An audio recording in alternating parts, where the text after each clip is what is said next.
ये वीडियो शिक्षक उद्देश्य के लिए है। वीडियो में आप जो कुछ भी सुनेंगे वो इंटरनेट या किसी किताब या किसी डॉक्यूमेंट्री से लिया गया है जो जनता के लिए उपलब्ध है। नमस्कार दोस्तों, मैं दीपिका मेरे चैनल क्राइम फैक्टर में आप सभी का बहुत बहुत स्वागत करती हूँ। आज की कहानी एक ऐसी लड़की की है जिसकी दर्दनाक कहानी अगर आप सुनेंगे तो आप अंदर तक हिल जाएंगे। यूँ तो जुर्म से जुड़े दर्जनों कहानियाँ आपने सुनी होंगी, लेकिन आज की ये कहानी बहुत अलग है और बहुत ही दुखदायक है। अगर आप इस कहानी को सुनेंगे तो आप अपने आंसू को नहीं रोक पाएंगे। ये केस इतनी बड़ी थी और इतनी दर्दनाक थी कि इस केस पर सुनवाई करने वाले जज ने भी एक ऐसी टिप्पणी की थी जिसे सुनकर पूरा देश रोया था। आखिर क्या थी वो कहानी, कौन थी प्रीति राठी और क्या हुआ था प्रीति राठी के साथ? आइए इस वीडियो में इसकी पूरी कहानी जानते हैं। तो आज की कहानी दिल्ली के नरोला में रहने वाली प्रीति राठी की है। 23 साल की प्रीति राठी अपनी आंखों में कई सारे सपने लिए दिल्ली से मुंबई जाना चाहती थी। 1 मई 2013 प्रीति पहली बार दिल्ली से बाहर जा रही थी।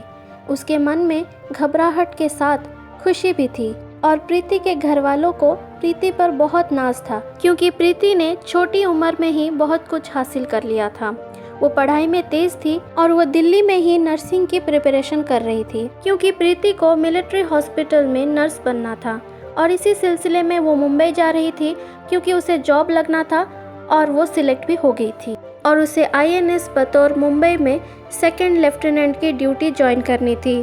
तो दिल्ली के नरोला में रहने वाली प्रीति राठी 1 मई 2013 को 3:40 पर अपने पिता और अपनी मौसा और मौसी के साथ दिल्ली के हज़रत निज़ामुद्दीन रेलवे स्टेशन से मुंबई के लिए रवाना होती है। लेकिन प्रीति इस बात से बेखबर थी कि उसके साथ आगे क्या होने वाला है। इस ट्रेन में सैकड़ों मुसाफिरों के साथ वो अपना सफ़र तय करती है, लेकिन 23 साल की प्रीति राठी को ये बात पता नहीं था कि उसके साथ उस ट्रेन में एक ऐसा शख्स था जो लगातार उस पर नज़रें रख रहा था और आगे चलकर प्रीति की पूरी ज़िंदगी बदलने वाला था। अब क्योंकि प्रीति पहली बार दिल्ली से बाहर जा रही थी, इसलिए उसके साथ उसके पिता अमर सिंह राठी और उसके मौसा और मौसी भी प्रीति के साथ जा रहे थे। 1 मई 2013 को ठीक 3:40 पर ट्रेन आकर स्टेशन पर रुकती है और प्रीति और उसके पिता और मौसा मौसी सब ट्रेन पर चढ़ जाते हैं। और क्योंकि ये train Delhi to Mumbai express है, इसीलिए उस ट्रेन में काफ़ी भीड़ थी। तो इसी भीड़ में और गहमा गहमी में जाकर प्रीति और उसके घर वाले अपनी अपनी सीट ढूंढते हैं और जाकर बैठ जाते हैं। और वो अनजान लड़का जो प्रीति को स्टेशन पर घूर रहा था, वो भी इन लोगों के साथ ही प्रीति जिस बोगी में बैठी थी उसी बोगी में चढ़ जाता है। उस लड़के ने अपने चेहरे को पूरी तरह से गमछे से ढक रखा था और कैप भी पहन रखा था और लगातार प्रीति को वो घूर रहा था। जब ये बातें प्रीति और उसके घर वालों ने नोटिस की कि एक लड़का प्रीति पर नज़र रख रहा है, तो वो लोग थोड़ा सतर्क हो गए। फिर ट्रेन चल पड़ती है अपनी मंजिल की तरफ मुंबई और ये रात ख़त्म हो जाती है। फिर तारीख आती है 2 मई 2013 की और फिर ट्रेन अपने तय वक्त सुबह के 8:15 पर बांद्रा टर्मिनस मुंबई पर पहुंच जाती है। प्रीति ने जिस शहर में अपने ख्वाबों को सच करने का सपना देखा था, आखिरकार वो शहर आ चुका था। जैसे ही ट्रेन बांद्रा रेलवे स्टेशन पर रुकती है, प्रीति और उसके घर वाले अपने सामान उठाकर ट्रेन से नीचे उतर जाते हैं। क्योंकि सफ़र के दौरान प्रीति थोड़ा सा थक गई थी, इसीलिए वो अपने पिता और मौसा मौसी से थोड़ा सा पीछे चल रही थी। जैसे ही उसने देखा कि वो काफ़ी ज़्यादा पीछे हो गई है, तो फिर उसने अपने कदम को तेज़ बढ़ाया और आगे चल पड़ी। जैसे ही प्रीति ने अपने कदम आगे बढ़ाए थे, उसको ये महसूस हुआ कि किसी ने उसके पीठ पर हाथ रखा है, किसी ने शायद उसे बुलाया है। इसीलिए प्रीति पीछे मुड़ती है और प्रीति देखती है कि उसके सामने वही लड़का है जो ट्रेन में लगातार उसे घूर रहा था और वो अपने चेहरे को गमछे से पूरी तरह से ढक रखा था। इससे पहले कि प्रीति उससे कुछ पूछ पाती या कह पाती कि उस नकाबपोश लड़के ने उस पर कुछ ऐसी चीज़ें फेंकी कि प्रीति दर्द से तिलमिला उठी। वो चीख उठी कि उस पर ये क्या गिर गया। उसे बहुत ज़्यादा जलन हो रही थी और प्रीति के साथ साथ वो पानी जैसी चीज़ें जो उस लड़के ने फेंकी उसके ऊपर, उसके कुछ छींटे साथ में चल रहे थे कुछ पैसेंजर के ऊपर भी गिर पड़े। इससे पहले कि प्रीति या उसके घर वाले या साथ में चल रहे पैसेंजर कुछ कर पाते, वो नकाबपोश लड़का वहाँ से तेजी से निकल जाता है। और इधर प्रीति दर्द से तड़प रही थी, इसीलिए घर वाले उसे संभालने लगे और उनके साथ में चल रहे पैसेंजर भी प्रीति के पास आकर जमा हो जाते हैं। और सबको देखकर यही लग रहा था कि दरअसल प्रीति के ऊपर किसी ने एसिड फेंक दिया है। प्रीति के घर वाले जब उसको संभालने की कोशिश कर रहे थे, तब एसिड की कुछ छींटें उन पर भी जा लगी और उन्हें भी वही दर्द हुआ और जलन हुई। लेकिन अपनी परवाह ना करते हुए वो प्रीति को जल्द से जल्द स्टेशन मास्टर के ऑफिस पर ले गए, क्योंकि तब तक प्रीति के जख्म काफ़ी ज़्यादा गहरा हो गया था। इसीलिए रेलवे अधिकारी ये फैसला करते हैं कि जल्द से जल्द प्रीति को अच्छी हॉस्पिटल में ले जाया जाए और फिर प्रीति को ट्रीटमेंट के लिए पास के ही गुरु नानक हॉस्पिटल में भेज दिया जाता है। और इधर स्टेशन पर उस नकाबपोश लड़के को भागते हुए समीर शेख नामक एक युवक ने देख लिया और वह तुरंत चिल्लाने लगा कि उसे पकड़ो, और वो अपने दोस्तों को भी पुकार रहा था। समीर शेख, सलमान और सलीम, ये तीनों दोस्तों ने उस नकाबपोश लड़के को देख लिया था और इन्हीं तीनों ने आगे चलकर प्रीति के लिए गवाही भी दी, क्योंकि प्रीति को संभालते वक्त प्रीति के पिता और मौसा मौसी और वो समीर शेख को भी एसिड के थोड़े से छींटे लग गए थे। इसलिए उन लोगों को भी बहावा हॉस्पिटल ले जाया गया, लेकिन समीर के जख्म ज़्यादा नहीं थे, इसलिए उसको जल्दी रिहा कर दिया गया। और इधर प्रीति की हालत लगातार ख़राब हो रही थी और गुरु नानक हॉस्पिटल में बर्न पेशेंट के लिए कोई ज़्यादा सुविधा नहीं थी। इस वजह से प्रीति को गुरु नानक हॉस्पिटल से मसीना हॉस्पिटल शिफ्ट कर दिया गया। मसीना हॉस्पिटल में प्रीति को शिफ्ट करने के बाद उसका इलाज शुरू हो जाता है और इधर पुलिस भी इन्वेस्टिगेशन के लिए प्रीति से पूछताछ करने के लिए मसीना हॉस्पिटल पहुंच जाती है। लेकिन उस एसिड अटैक के वजह से प्रीति का चेहरा इतनी बुरी तरह से जल चुका था कि उसकी आवाज़ भी नहीं निकल रही थी, उसकी आवाज़ लगभग जा चुकी थी। इसीलिए पुलिस प्रीति से अपना बयान नहीं ले पाई। प्रीति पर ज़रूर गहरे जख्म हुए थे, लेकिन अभी प्रीति का हौसला टूटा नहीं था। वो बार बार डॉक्टरों से पूछ रही थी कि मुझे क्या हुआ है, मुझे कुछ क्यों नहीं दिखाई दे रहा है और ये पट्टी मेरे चेहरे से कब उतरेगी। डॉक्टर उसे दिलासा देते थे कि सब कुछ ठीक हो जाएगा, तुम्हें कुछ नहीं हुआ है, लेकिन शायद उसको ये पता नहीं था कि उसकी आंखें भी जा चुकी थी। वो कुछ देख नहीं पा रही थी और बोल भी नहीं पा रही थी। वो बार बार बड़ी मुश्किल से पूछ रही थी कि आखिर मैंने किसी का क्या बिगाड़ा है, मेरे साथ ऐसा क्यों किया गया। फिर प्रीति ने बड़ी मुश्किल से हिम्मत दिखाकर कुछ लिखना चाहा, लेकिन उसके हाथ कांप रहे थे। इस वजह से वो जो कुछ भी कहना चाहती थी उसके पिता उसके लिए लिख देते थे। तो प्रीति अपने बयान में अपने पिता के द्वारा ये लिखवाती है कि मैं अपनी मौसी के पीछे पीछे चल रही थी, फिर अचानक किसी ने मेरे पीठ पर हाथ रखा, फिर जैसे ही मैं पीछे मुड़ी उस लड़के ने मेरे ऊपर पानी जैसा कुछ चीज़ फेंका, जिससे मुझे काफ़ी जलन हुई। मैं उस लड़के को देख नहीं पाई, वो काला था या गोरा। उस दिन मौसी ना होती तो शायद मैं बच नहीं पाती। अब तक तो घर में सबको पता चल चुका होगा। मम्मी और टेंशन ले रही होंगी। मैंने INNS की नौकरी की बहुत तैयारी की थी। लेफ्टिनेंट नर्स की नौकरी पाकर मैं बहुत खुश थी, पर शायद अब वो नौकरी चली गई होंगी। मैं डॉक्टर साहब से पूछ रही हूँ कि मुझे क्या हुआ है और ये प्लास्टर कब हटेगा। वो लोग मुझे कुछ नहीं बता रहे हैं। पापा, मुझे निक्की और तन्नू की भी सिक्योरिटी करवानी है, क्योंकि मैं नहीं चाहती कि मेरे साथ जो कुछ भी हुआ वो आगे चलकर कभी उनके साथ भी हो।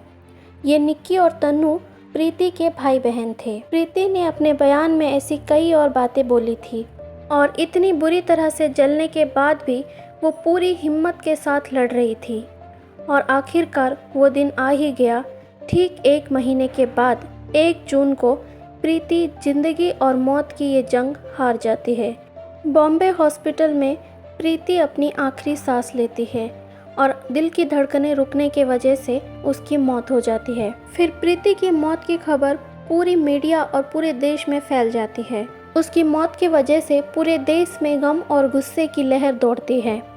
हर कोई ये चाहता था कि प्रीति के गुनहगार को कड़ी से कड़ी सज़ा दी जाए, उसे फांसी दी जाए। प्रीति के मौत के बाद उसका पोस्टमार्टम किया जाता है और उसके शव को अंतिम संस्कार के लिए दिल्ली लाया जाता है। लेकिन प्रीति के घर वाले प्रीति की मौत की सीबीआई जांच मांगते हैं और इस वजह से वो अंतिम संस्कार के लिए मना कर देते हैं और प्रीति के लाश को एक ताबूत में बंद कर उसकी एक रैली निकाली जाती है और बाहर प्रदर्शन किया जाता है। और आखिरकार सरकार की तरफ से सीबीआई जांच की अनुमति मिलने के बाद पूरे रीति रिवाज और राजकीय सम्मान के साथ प्रीति का अंतिम संस्कार किया जाता है।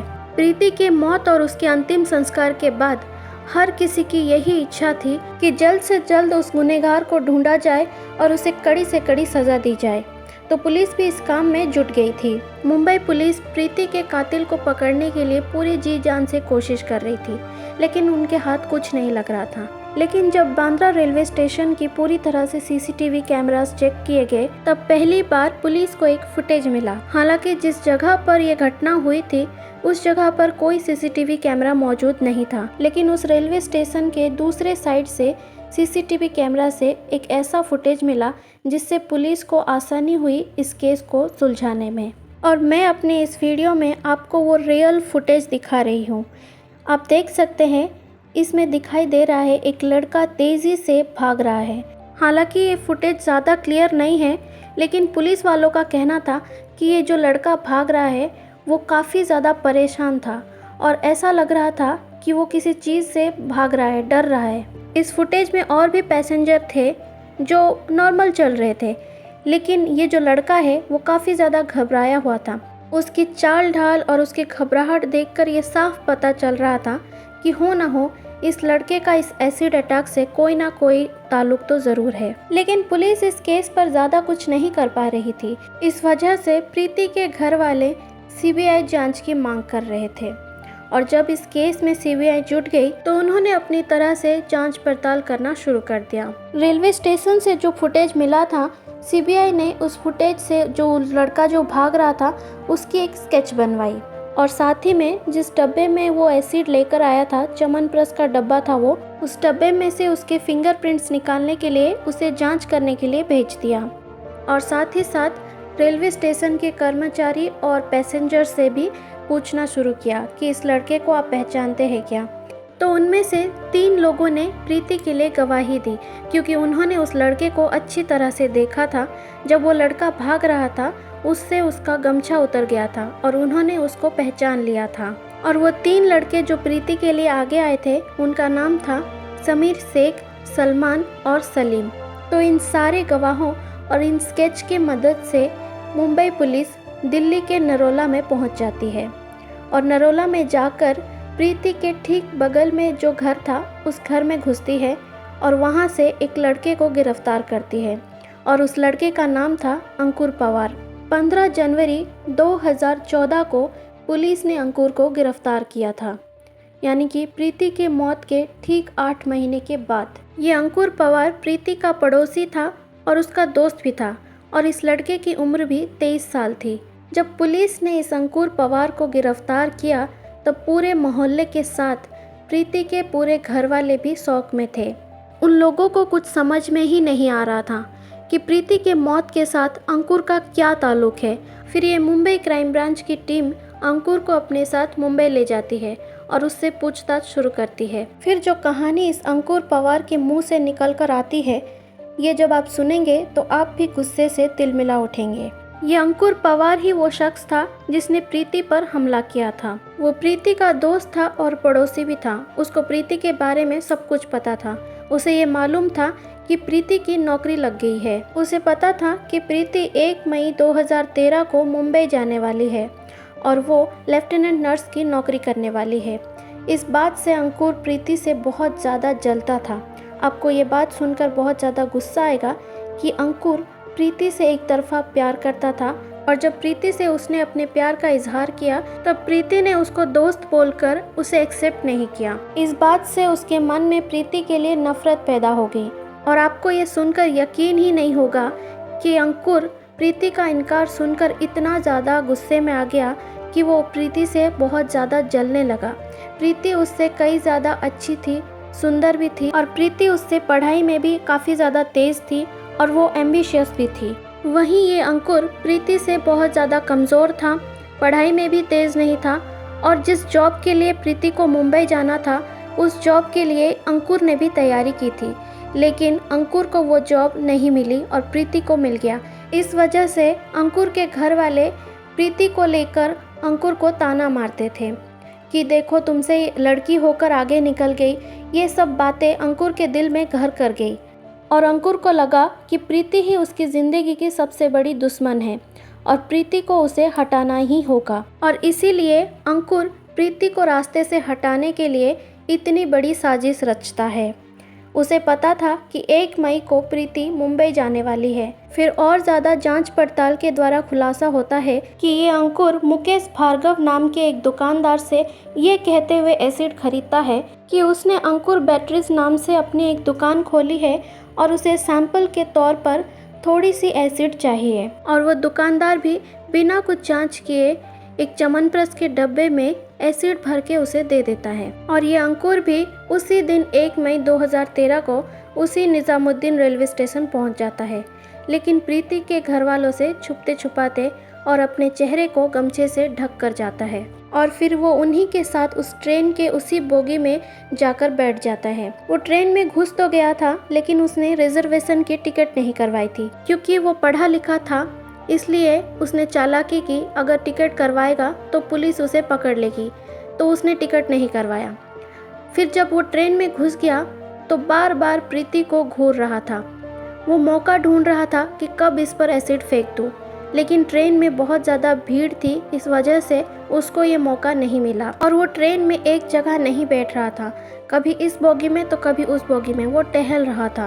प्रीति जब भी वॉशरूम जाती थी उसके पीछे पीछे ये भी जाता था कि शायद अभी भी मौका मिल जाए तो उस पर एसिड फेंक देता, लेकिन ट्रेन के वॉशरूम एरिया के पास भी लोग थे, इस वजह से उसको वहाँ भी मौका नहीं मिला। मौका तब मिला जब वो ट्रेन बांद्रा रेलवे स्टेशन पर आकर रुकी। और फिर 2 मई 2013 को प्रीति को बांद्रा रेलवे स्टेशन पर अकेला देखकर, मौका देखकर अंकुर ने उस पर एसिड अटैक कर दिया। और फिर उस च्यवनप्राश के डब्बे को जिस पर वो एसिड भर कर लाया था उसको वहीं पर फेंक कर वो तेज़ी से दौड़कर चला गया। लेकिन वो भागकर कहीं और नहीं जाता है, वो उसी रेलवे स्टेशन से सीढ़ियों से होते हुए एक और प्लेटफॉर्म में जाकर पहुंच जाता है, जहां से दूसरी ट्रेन दिल्ली के लिए निकलती है। और वो उसी ट्रेन में वही बिना टिकट किए दिल्ली के लिए रवाना हो जाता है। और फिर घर आकर बोलता है कि मैं एक इंटरव्यू के सिलसिले में उत्तराखंड गया हुआ था, तो फिर किसी को शक भी नहीं होता है। और फिर वो इतने दिनों तक, 8 महीनों तक वो नॉर्मल रहा, जैसे कि उसने कुछ किया ही नहीं। लेकिन वो कहते हैं ना, जुर्म कभी छुपता नहीं है, और इसलिए पुलिस की कड़ी मेहनत और बिना किसी भूल प्रीति ने जो दर्द सहा था, उस वजह से अंकुर पकड़ा ही गया। और इस केस को और ज़्यादा मजबूत करने के लिए पुलिस ने अंकुर के सारे कॉल डिटेल्स को खंगाला और उसके लोकेशन को भी ट्रैक किया था। और फिर ये प्रूफ हो गया कि अंकुर 1 मई 2013 को हज़रत निज़ामुद्दीन रेलवे स्टेशन में था और फिर 2 मई 2013 को बांद्रा रेलवे स्टेशन में था। और साथ ही वहाँ पर मौजूद सलमान, समीर और सलीम ने जो गवाह दी थी, उनके गवाहों के वजह से भी अंकुर पकड़ा गया। और सबसे बड़ी सबूत तो वो थी, जब अंकुर को गिरफ्तार किया गया तब उसके हाथ में भी जलने के निशान थे, जैसे एसिड का छींटा पड़ने से होता है, ठीक वैसे ही। तो ये सारी चीज़ें अंकुर को गिरफ्तार करने के लिए काफ़ी थी। ये अंकुर पकड़ा तो गया, लेकिन आपको ये जानकर बेहद अफसोस होगा और गुस्सा भी आएगा कि जब ये पकड़ा गया और अपनी जुर्म को जब इसने कबूल कर दिया, उसके बाद भी इसके दिल में ज़रा भी खौफ नहीं था और ज़रा भी गिल्टी फील नहीं कर रहा था। वो हर बार विक्ट्री का साइन दिखाता था, जैसे कि उसने कोई बड़ा महान काम कर दिया हो। हर बार वो कैमरे में देखकर मुस्कुराता था और विक्ट्री का साइन दिखाता था। इसे देखकर और भी ज़्यादा खून खौल उठता है, मानो उसने कोई बड़ी जंग जीत ली और उसे इस बात का कोई पछतावा नहीं है कि उसकी वजह से एक मासूम लड़की की जान चली गई। एक ऐसी लड़की की ज़िंदगी उसने बर्बाद कर दिया जिसके बहुत सारे सपने थे और वो लाइफ को लेकर बहुत ज़्यादा सीरियस थी और वो अपने घर वालों को अच्छी ज़िंदगी देना चाहती थी। ये सारे सबूत मिलने के बाद अंकुर पवार को मुख्य आरोपी मानकर Bombay city civil and session court पर ग्रेटर मुंबई पर एक चार्जशीट दाखिल की जाती है और फिर इंडिया में पहली बार किसी एसिड अटैकर को फांसी की सज़ा देने का फैसला किया जाता है। 2016 में इसका फैसला आया और ये एक लैंडमार्क जजमेंट था।